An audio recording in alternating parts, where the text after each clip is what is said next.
Saudara-saudari, selamat berjumpa. Saat ini saya ingin mengajak Anda merenungkan adorasi sebagai saat kita menghormati Allah yang kudus.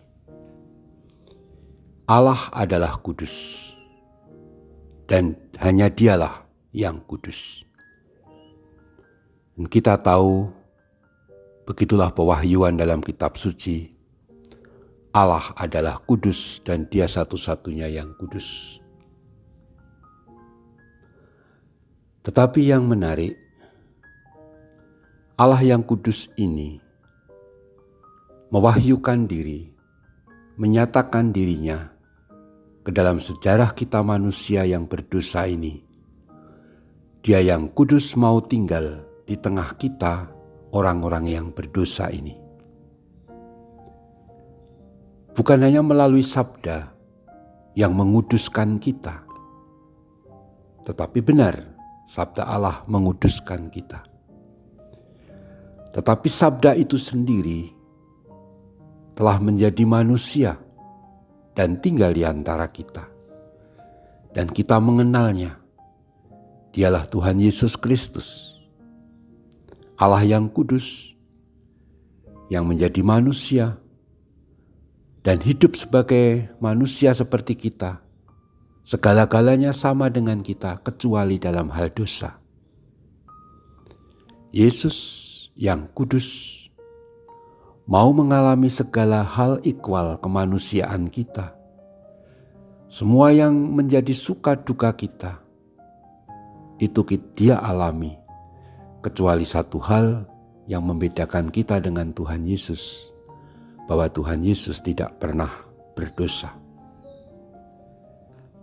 Tetapi poin yang ingin saya tekankan adalah bagaimana Dia yang kudus menjadi manusia, dan ketika sebelum atau menjelang wafatnya, dalam perjamuan malam terakhir, Yesus berkata kepada para murid ketika mengadakan perjamuan sambil memegang roti, Dia berkata, "Inilah tubuhku."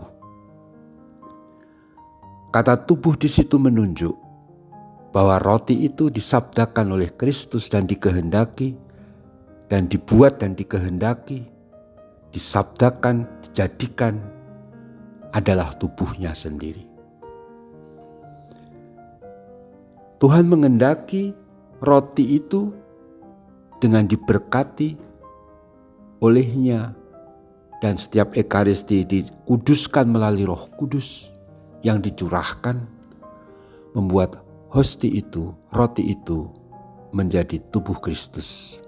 Begitu pula anggur yang kemudian dikuduskan menjadi darah Kristus. Kekudusan Allah yang tak terjangkau, yang ditakuti oleh umat manusia. Bahkan Musa ketika mendengar pertama kali suara Allah yang memanggil Musa, Musa.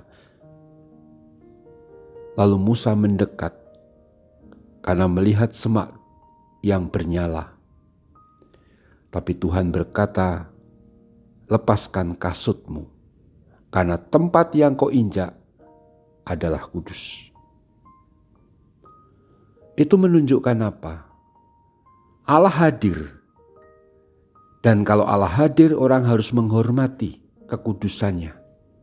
Bahkan secara fisik, kayak Musa itu harus melepaskan kasutnya. Nah, kita pun sebenarnya juga memperagakan hal yang sama. Ketika kita melepaskan sepatu atau sandal ketika masuk ke kapel adorasi. Supaya apa?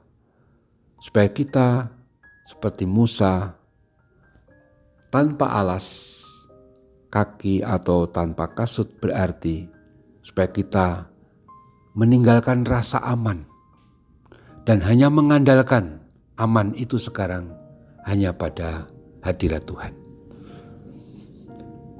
Tetapi Allah yang kudus, yang ditakuti, yang dalam arti sangat dihormati oleh Musa dan para nabi yang lain juga, itu telah menjadi manusia, tinggal di antara kita, dan melalui hostia suci yang sampai hari ini bisa kita rayakan dalam perayaan Ekaristi, dan setiap saat bisa kita adorasi secara live streaming seperti sekarang ini, kita bisa melihat sendiri, menyembah sendiri, menghormati sendiri Allah yang kudus yang kini hadir dalam rupa roti suci.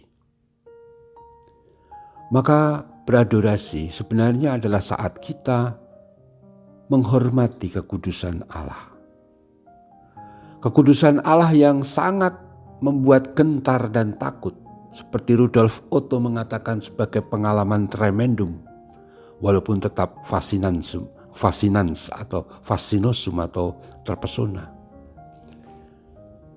Bagi kita Allah yang begitu dekat, yang sangat bukan dekat karena kita mendekati, tapi Dia yang mendekati kita.